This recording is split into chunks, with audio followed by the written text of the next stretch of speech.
Well, good afternoon. I was going to actually take Stephanie's optimistic question to a different way and wonder how many of you plan to be retired by the year 2030? We can't. No. Well, good afternoon. So wonderful to see so many familiar and new faces here this afternoon. As Stephanie said, I'm the Deputy Director at the Governor's Office of Early Childhood Development. I also send greetings from our Executive Director, Dr. Cynthia Tate, who is new to our office since October and has become deeply immersed in issues around the early childhood workforce in the short time that she's been part of our team. And I'll tell you a little bit about that in a few minutes, but she sends her regards. She wishes that she could be here today, but she had another conflict today. So I wanted to start out by telling folks a little bit about what is the Office of Early Childhood Development. We've been around since 2009. We were created by executive order as a team within the governor's office. We report up through the Secretary of Education, Beth Purvis. And our, as you can see on the slide, this is what we do. So we lead our state's initiatives towards creating an integrated system of high quality early learning and development programs. So we are primarily doing this right now through the administration of 3 federal grants. Since 2010, we have administered the McVie, the home visiting grant for the state. Since 2012, we've had, or 2013, we've had the Race to the Top Early Learning Challenge grant, and we're in our 3rd of 4 years of the state's preschool expansion grant.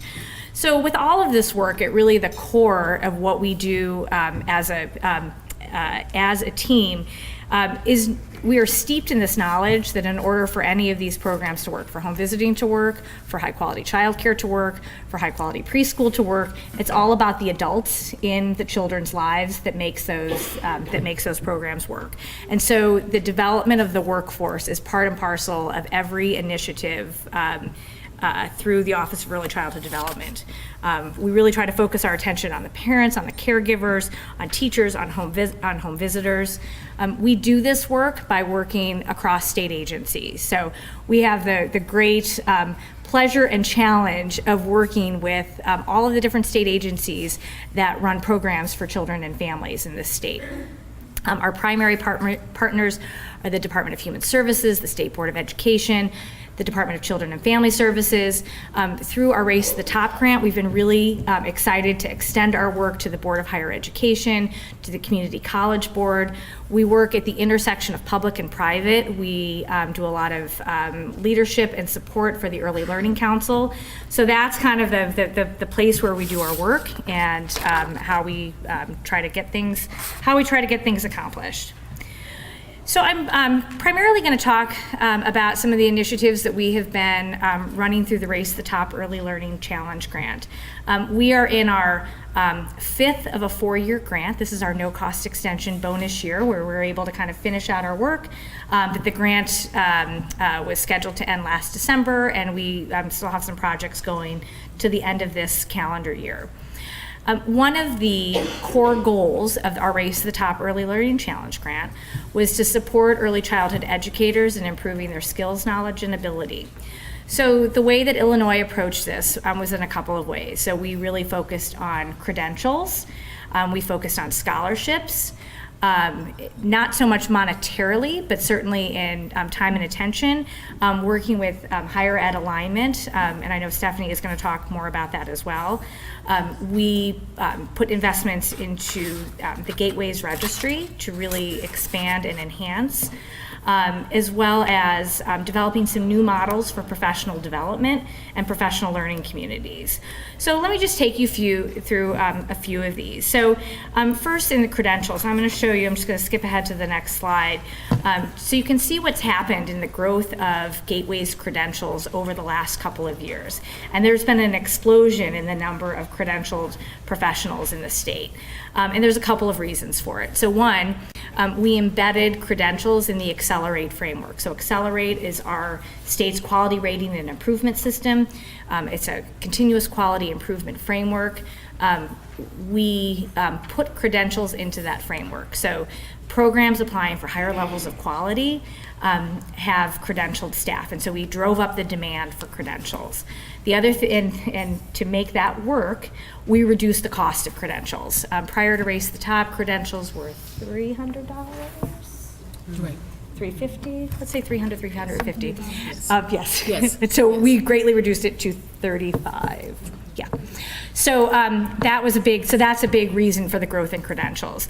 We created a couple of new credentials, piloted the family child care, the technical assistance, and the family support specialist credentials. So that's been a big emphasis in Race to the Top. We put some funding towards scholarships, really looking at a key area where we knew that we needed more teachers than we had, and that was particularly around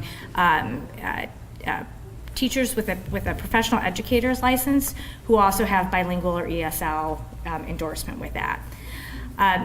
As I said, I think Stephanie's going to be talking about the EPI grants, and I know that you'll be hearing later today more about the Voices from the Field work. I mentioned the Gateways registry infrastructure, really trying to kind of build that up as a cross-system infrastructure. And then some of the new models for professional development and professional learning. One great example of that has been the Lead, Learn, Excel model run through the Ounce of Prevention Fund. Has anyone participated in one of the Lead, Learn, Excel cohorts? Really a tremendous model for increasing the capacity of instructional leaders within early childhood programs to support their staff. Really modeling an intensive training, coaching, mentoring, follow-up cohort model an evaluation will be coming out this summer, and I do encourage you to pay attention to that, because I think that we're learning a lot about what it really takes to support that instructional excellence in the early years. So I showed you the growth in credentials. So with this, we would never come here and say, wow, we've really cracked the nut on early childhood workforce development and really preparing and supporting teachers. We know that there are a host of persistent challenges. So these were my top of mind challenges. I know we could all spend all day talking about this and spinning our wheels. So one of the issues that within OECD we think a lot about is about the lack of cohesion and coherence across the workforce. We know that we're not a workforce, we're a collection, or really a confederation of a lot of different workforces. We have uneven qualifications by setting and by funding stream. And that really contributes to uneven experiences for children. We know that we have kind of scattered professional development systems, and one of the things that we have really strived to work on under Race to the Top and through OECD, not just through Race to the Top, but also through McVie, is bringing professional development systems together to really look at our workforce holistically and comprehensively. Diversity in our workforce is a tremendous issue. I feel like I would be remiss if I didn't notice that we have an all-white panel up here today. This is kind of look out over in many rooms across this field, we lack diversity. We were just able to pull some numbers from the state board about the racial and ethnic background of teachers with professional educator licenses who have an early childhood endorsement, and that number was 89% white. So we know that this is an issue, and we haven't figured out how to work on this.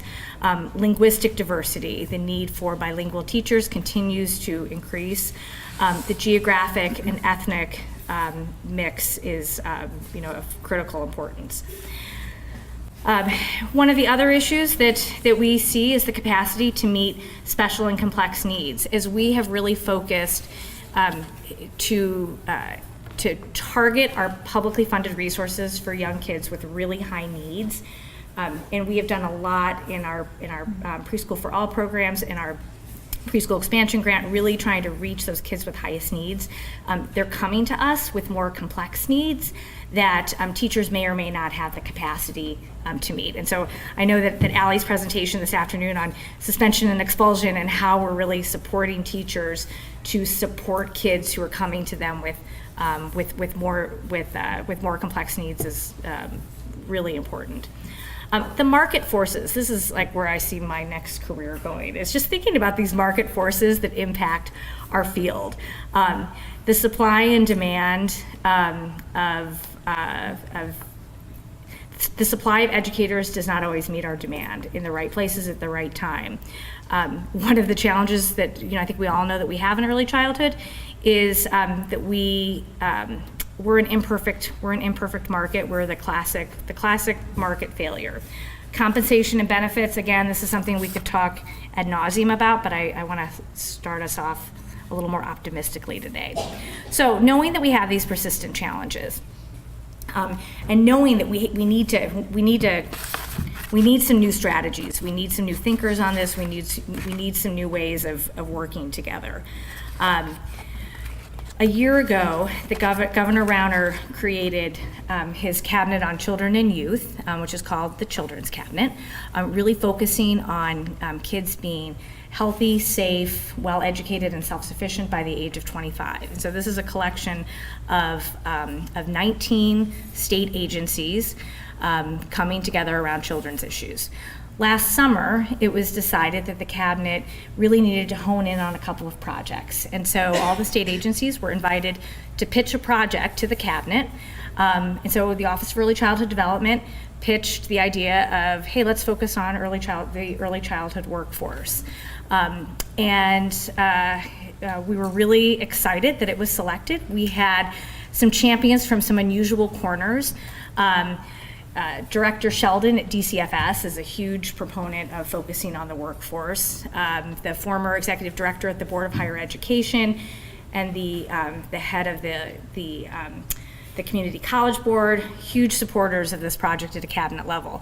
One of the surprises from this, Hardik Bhatt, who's the CIO of the state of Illinois, also a sleeper champion of the early childhood workforce. So, there's definitely a recognition that we need to get this right. If we want to have a well-educated populace that's able to compete in the 21st century, it needs to start early, and it's about the educators. So there's been some, really good energy around this in the cabinet. So we've created this project within the cabinet. There's 9 state agencies involved in this, as well as a small group of external stakeholders. We're also starting to work in closer partnership with the Early Learning Council to broaden that stakeholder input. At OECD, we really see this as an opportunity to elevate this issue and to highlight the barriers as well as the potential for how we could work together. We are under no illusion that the Children's Cabinet is going to solve this problem, but we really, thought that we needed to take this opportunity to bring this up to the level of the governor and state agency directors. And I will tell you that Governor Rauner is personally invested in this. We have been on multiple calls with him, and he asks questions about it. He understands the importance, and so it's really helping us to elevate and also to figure out, well, what is it that we can do? What is it that we can do to actually address some of these intractable problems? So the project has developed a set of strategies kind of in 3 categories. So one of the categories is around the pipeline, so that we're attracting and retaining qualified and diverse educators. So this has been really just a fascinating set of discussions. And some of it has just been around defining, well, what do we mean by the early childhood workforce? So I'm just kind of interested in this. I'd like to get a show of hands. How many folks in the room think of family, friend, and neighbor caregivers as part of the early childhood workforce? Okay, good. So it's been a very interesting process of really trying to kind of define well, who is the workforce, and where are we really trying to elevate the profession, and how are we trying to bring more people from more diverse backgrounds into the profession. And so we tried to to think broadly about this. So to include family, friend, and neighbor caregivers, to think about teacher assistants in preschool for all programs, to really make sure that we're thinking inclusively about the workforce. We have another set of strategies around pathways, and I'm hopeful that one of my colleagues here might be talking a little bit more about this, about some of the details of some of the places, some of those bumps among different levels of credentials and moving from 2-year to 4-year colleges, and the work that we are going to be undertaking to move towards competencies fits in this. The final strategy is around data integration. Our data systems in the state are a mess. That should come as a surprise to no one. Just being able to get a full picture of the early childhood workforce is its own set of strategies. And so we're also really hopeful that this is an opportunity to start to integrate those data systems and also expand what we know about the early childhood workforce. Later this spring, Dr. Kathy Main, who's here today, is leading a charge to put out a fantastic survey that's going to give us a much more detailed picture of the supply and demand of the early childhood workforce across the state. So we're really excited about that. So real quick, a few things kind of on, oh, I missed that one. Sorry about that. I just start talking and then I miss it. Oh, I don't have my what's next. Okay, I just wanted to tell you guys a few things of where we think we're going next. Deepening the alignment of qualifications and professional development across funding streams, I think, is somewhere that we have to go. So I think of where we will be in 2030, besides hopefully sitting in a mountain cabin somewhere, that we will have a more aligned set of qualifications across funding streams. For me personally, I come out of the child care field. I'm not going backwards to a time where we say that kids in child care get less than kids who are in a public school program. So we need to figure out how to make sure that every child, no matter what setting they're in, has a teacher who has the skills and knowledge to help that child have a good day and to be prepared for kindergarten. Getting this comprehensive picture of the workforce is another of our next steps. And then finally, and this is the big one, really digging into financing strategies around how we finance our early childhood system so that we can support a level of compensation that recognizes the skills and qualifications of the workforce. We have, been going at this from a blending and braiding perspective. There are still levers that we can pull around reimbursement rates that are tied to higher wages. I don't think that we haven't fully explored every option. And if we could fix it, we would have fixed it. This is a hard, complicated challenge. And again, this is sort of, I think, our 2030, our challenge for 2030. So with that, I'm going to leave it. I hope that as all of us are talking this afternoon, that these are raising questions, things you want to know more about, discussion topics. So please write down your questions on those white cards, and I'm sure that we will have time for that.